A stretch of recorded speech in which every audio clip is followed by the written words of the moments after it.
We only have a few RX 5700 XTs left to review before we get a free sandwich. And today we're returning to the series to look at the MSI RX 5700 XT Gaming X. The more X's, the better. And this one has 3 X's in the name, so it's probably pretty good. The Gaming X follows up MSI's fatally flawed Evoke OC design, which is lacking a couple of X's, which is why it was flawed. It also featured insufficient memory cooling and poor thermal pad placement and contact. In this review, we'll be looking at the larger, more expensive Gaming X to see if MSI has improved at all, and how the $450 Gaming X competes against other similarly priced 5700 series cards. The Nitro Plus, the XFX THICC, and the ASRock Taichi X are all in the upper echelon of pricing for the 5700 series cards, and also have a lot of X's. So the Gaming X now joins them, and we can see which one is the best. Before that, this video is brought to you by the Gigabyte Z390 Aorus Master motherboard, which comes equipped with one of the more powerful Z390 VRMs for heavier overclocks. The Aorus Master is also one of the few motherboards with a real heatsink this generation, featuring a mix of high surface area fins and looks-oriented cover blocks. Oh, and it's also got updated RGB illumination. Learn more at the link below. The gag isn't really worth the effort, but I was kind of tempted to make a bar chart for number of X's in a name. But it's not worth it, so you can just pretend we made it. So reviewing the Gaming X, obviously. The 5700 XT Gaming X is this card here. This is the cooler, the PCBs right here. And MSI has made a few changes that are critical versus the Evoke OC, like thermal pads on the back now. That's pretty nice to see.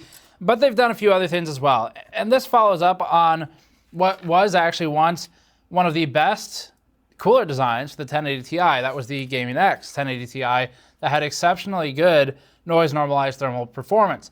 So this is also a dual fan cooler like that one was. The face has been redesigned. MSI is not going as hard with the black and red gamery theme that they used to go with.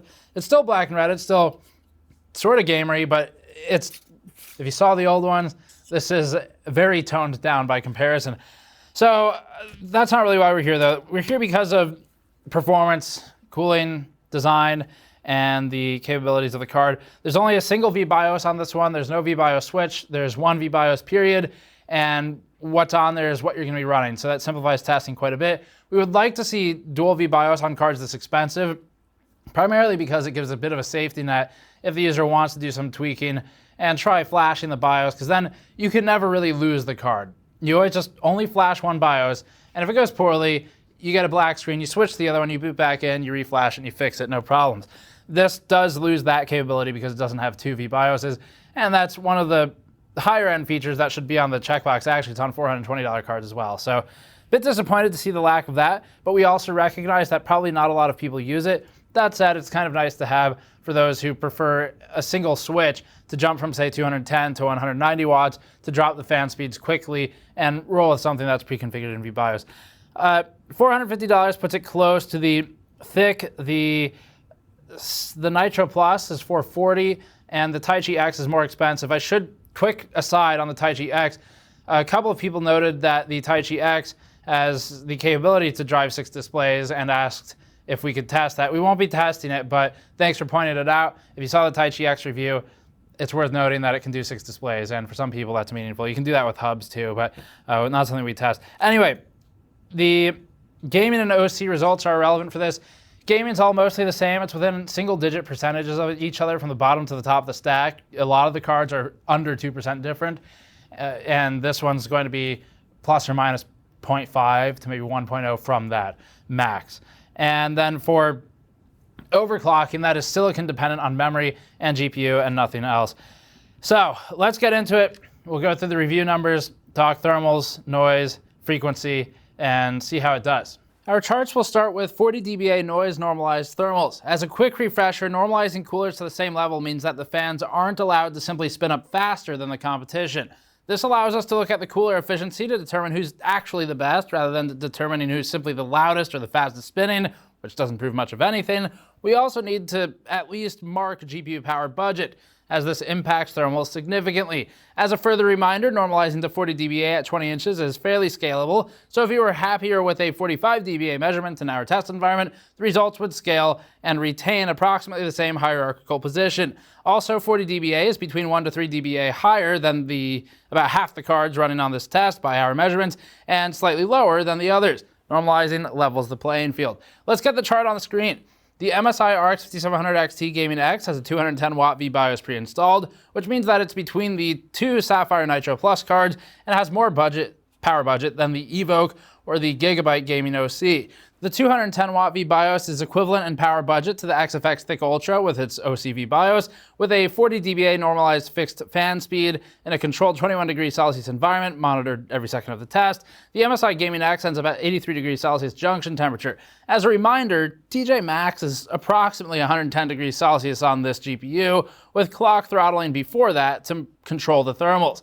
GPU edge temperature, the literal measurement at the edge of the die, and therefore one of the coolest spots, is 62 degrees Celsius. Junction is more important for frequency boost allowance, but edge still plays a big role in the fan curve and what the fan curve follows. 83 degrees puts the MSI Gaming X at rough equivalence with the higher power budget Sapphire Nitro Plus in junction temperature, and a few degrees outside of error and variance for the edge temperature. As the Sapphire Nitro Plus draws 10 watts more power, it has a technical victory here, but that's about it. It's not enough of a victory to get excited about, but it's a technical one. The Pulse also ranks close to the Gaming X, but draws 194 watts rather than 210, so the Gaming X is technically the more capable and efficient of the two coolers, though not by a lot. Versus more price-appropriate comparisons like the THICC, the competition isn't even close. MSI wins in this battle. The ASRock Taichi X at 190 watts runs cooler than the 210 watt Gaming X, though by enough that this is attributable to a bit more than just the power delta. The 230 watt Taichi X V-BIOS for comparison has the card at 92 degrees junction at 40 dBA. MSI's Gaming X is right in the middle of this group, with the Nitro Plus holding a technical lead. MSI handily beats the THICC. That's poor phrasing. But it's flanked by both ASRock Taichi options depending on power allowance. GDDR6 thermals and VRM MOS thermals are next, but we'll show some VRM B-roll before getting to the chart. As a reminder, VRM MOSFET thermal readings are the least useful, and for a number of reasons. For one, these don't all use the same MOSFETs, and so they're not really a direct comparison for cooling solutions head-to-head. Secondly, MOSFETs can run very hot when compared to the entire rest of the system's components. We're talking 125 to 150 degrees Celsius before stuff pops. So nothing here ranks high enough to even be close to concerning. As for why we still measure it then, it's for two reasons. One, we typically run into at least one total failure of a cooler per year that can't keep VRM components within reasonable operating range, so this allows us to keep an eye out for tragic failures. Two, we can still see whose cooler is technically the most capable for the equipped VRM, useful primarily for determining design victories rather than practical victories. Memory is rated for about 105 degrees Celsius and for GDDR6, and with internal case ambient temperature easily in the 30s to low 40s, this metric is more important to look at of the two. We tested an ambient of 21 degrees, but the temperatures scale fairly linearly with deltas this low, so it's nearly additive with the results, but not quite. GDDR6 thermals on the chart on the MSI Gaming X have it at 78 degrees for the hottest of the memory modules, which is a massive market improvement over the MSI Evoke card at 40 dBA, which suffered from poor thermal pad placement that was off center of the die, but also had thermal pads which had poor mounting pressure and minimal contact patches with the G6 modules to begin with. We can maybe show some B-roll during that to explain what was going on, or you can watch the video for more information. The Gaming X in this regard brute forces a solution for GDDR6 thermals. We're well within spec here and don't have any major complaints. The cooler isn't the most efficient. That award goes to the Nitro Plus, which holds victories at both 200 watts and the higher 220 watt GPU reading, with GPU temperature conducting out through the PCB, so it does heat up the memory as well. But MSI's cooler is still okay. It could be better, and it should be for its classification. But ignoring the Nitro Plus, its most immediate company comes from the lower power budget Gaming OC from Gigabyte and ASRock's Taichi X at 190 watts. So the Gaming X is doing reasonably well here. Not amazing, but it's okay. Despite being overall unimportant, we do want to point out that the VRM cooling design on the Gaming X is the most efficient that we've looked at for the equipped VRMs yet. At 57 degrees VRM MOS temperature, MSI's Gaming X manages better thermals than everything else on the chart, even the lower power consumption power budgets. Well, that's the main thing. So well done there by MSI. Auto-configured thermals are up now. This allows for video cards to do whatever they want, so some V-BIOS options like the Nitro Plus, illustrated here, will run fan profiles that we think aren't aggressive enough, while others will run fan profiles that are overly aggressive and try to compensate for a poor cooler design and 1980s cartoon robot plastic appendages, not to name names. For auto settings, the MSI cooler ends up at about 1240 RPM, or roughly 37.4 dBA, and holds an 87-degree junction temperature as a result of the slower than normalized fan speed.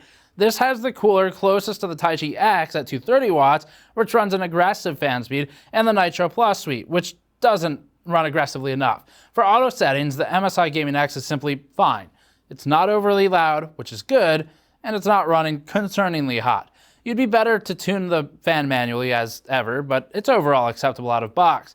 GDDR6 thermals auto-configured are next. The MSI Gaming X outdoes the MSI Evoke OC, which had GDDR6 thermal issues overall, but is still on the warm end of the chart. Its cooler isn't running that aggressively, so there's still some leeway here, and it'd end up just within spec, even in a case that's 13 to maybe 15-ish degrees warmer than our ambient temperature. Not great overall, and probably deserving of a slightly higher RPM, but not bad, and it can be tuned for. VRM thermals are doing well though, and remain a chart topper. We did all the benchmarking and tests before disassembling the card, just to be very clear here. So this section was pulled forward in the review, but was actually done last chronologically in the review process. Taking the card apart revealed one of the best GPU paste jobs we've seen on the 5700 series yet, with a good mount illustrated by the even spread of compound that squished out to the sides of the GPU die on all sides of it evenly. In working with liquid nitrogen pots, you learn what makes a good mount and what a good mount looks like once you remove the cooler from the die, and this is a very good mount job. The memory modules, likely most interesting for the follow-up on the Evoke OC, are mostly better except for the top two modules. These top two ran the hottest in testing and actually have even worse contact than the MSI Evoke OC did. The contact patch is smaller and isn't even centered on the heat source. It's offset higher, it's at an angle, and the pad is not even close to 50% on one of the two dies, and it's about 50% on the other module, rather. So that's still problematic.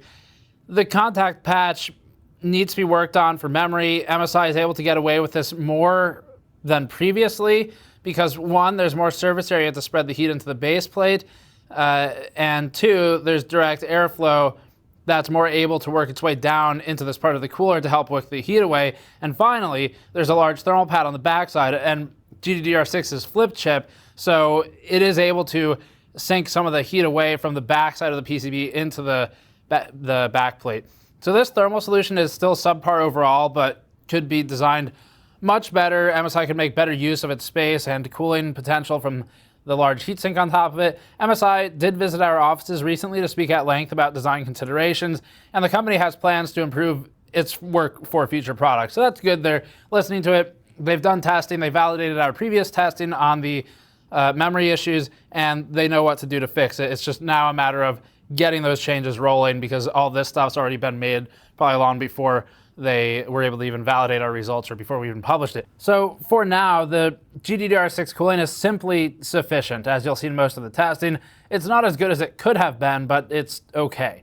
The MOSFETs, on the other hand, have exceptionally good contact and show their efficient cooling in the thermal section later. There's an additional thermal pad between the FETs and the inductors to help soak some of the heat from a high thermal density area, thanks to being flanked by FETs and inductors, although it only has about 50% contact from the pad to the heatsink. That said, this is more beneficial than not having one at all, and it contributes to MSI's chart-topping MOSFET cooling solution. Only about 75% of this area is covered by the pad at all, but it's sinking heat away from the hottest section of the VRM, so it's still helpful. The pads for the inductors aren't always present on cards, but they are here, and they work well to sink into the L-shaped fins.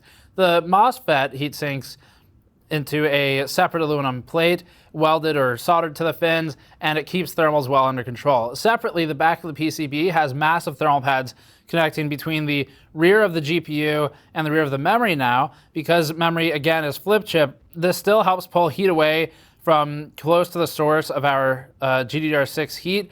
The pads are thick, which is suboptimal, as you really want the thinnest interface possible, but backplates are tricky. MSI has to space the backplate off the card enough to allow the through-hole components to clear the backplate, one, without shorting, or two, if it's protected from shorting, without touching the backplate anyway, because it's not good for pressure. So the pads are so firmly in place, though, that you can even see the trace indents on them, which is inconsequential to this review and not at all relevant, but looks cool. These pads are somewhat custom, too, because they're 3.5 millimeters thick, which is, one, massive, and two, not a standard size that's easily found. So MSI did some slight custom ordering for their thermal pads to the backside, which overall does help with controlling the memory, even though the top side of the memory is subpar for the top two modules. Frequency plots are among the last few charts. First, for fan frequency response, the MSI Gaming X under auto conditions and running a repeat Firestrike Extreme workload plots at about 1986 MHz average after accounting for initial thermal drops. This frequency is sustained with a slowly ramping fan speed that stays close to about 1230 to 1250 RPM on average, following a GPU edge temperature target of about 66 to 67 degrees Celsius.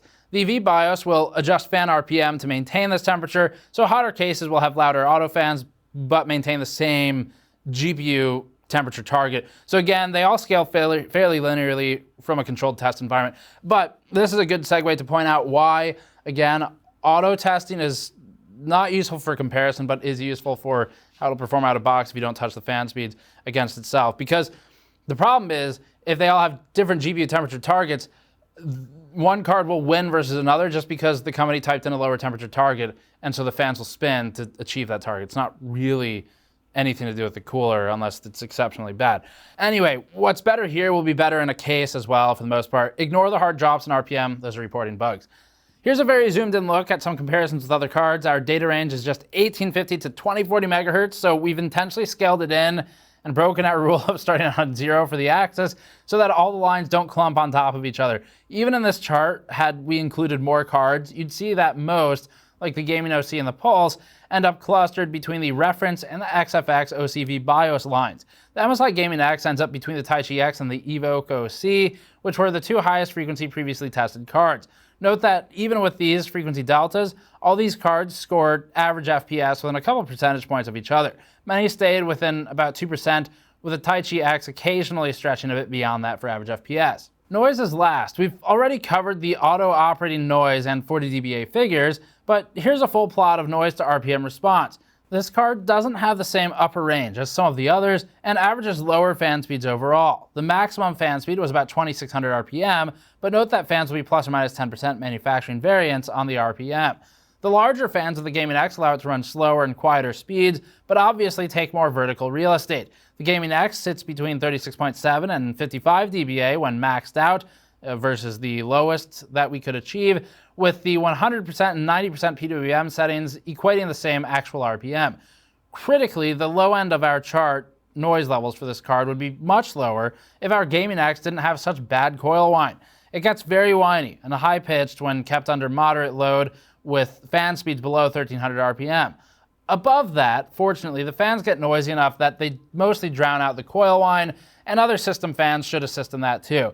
We can play a short clip of the coil whine to demonstrate. We really don't typically like showing audio through this format. Since we're recording it through a microphone, you're listening to it through audio drivers. We have a recorder sitting in between them. We have production software. But we can get away with it here because it's not comparative to others. It's just to demonstrate this specific type of noise. And you already have a noise reading. The card is minimally at about 36 or so dBA. So have a listen to this.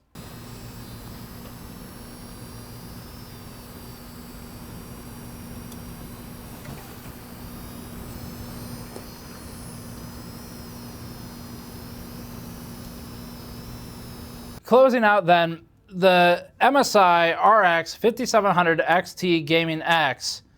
First of all, we'd like to see a couple more X's in the name. Perhaps go with the 2003 era XX Destroyer XX, but MSI, please, you need to capitalize one and make the other one lowercase and stagger them so it goes like that. Kind of like camel casing, except for gamer tags. And gamers really like X's, so if you put more X's in it, then it will attract the gamers to your product, and they're more likely to buy it. So we'd like to see more of those in the product name. That's probably the biggest fault of the MSI RX 5700 XT Gaming X. But to be fair, the XFX RX 5700 XT THICC 2 Ultra is a pretty unbeatable name. As far as names go, that has the most X's right now and also has the most letters. So that's probably the best card. Can you tell we've reviewed a lot of these? Anyway, the card's okay overall. MSI's marketing images are already wrong with the thermal padding commentary. MSI shows an image that looks like it covers the entirety of the top memory module with an outline of a thermal pad, and Photoshop clearly does not. So MSI can still improve there. We've talked to them about this. They have ideas, but at least for now, they've got some thermal pads on the back. There's more on the back plate, but that does help a bit with the cooling. Overall, the card does fine. It has the best VRM MOS cooling. That's not particularly relevant or meaningful at the level of performance these all are, but it's a point in its favor. The GPU cooling is simply okay. It is not exceptional. The Nitro Plus is probably the better choice between the two from an objective standpoint, but also if you're buying based on looks or availability or price, they're different in each region for the price and availability. So whichever one's cheaper or more immediately available, you don't really have to feel too bad. The Nitro Plus does get our vote, but you'd have to custom tune the fan curve because the auto fan curve is not great. So anyway, the card is simply okay. It's not terrible. It's better than the Evoke OC, largely because of the changes to the cooling solution, but MSI is still leaving a lot of cooling performance on the table and can make some improvements for the next generation, or at least the next refresh for these cards. And that'll be it for this one. Thank you for watching. Subscribe for more. Go to store.gamersnexus.net to pick up a shirt, a toolkit, or something else to help us out directly. Or you can go to patreon.com/gamersnexus to help us out there. I'll see you all next time.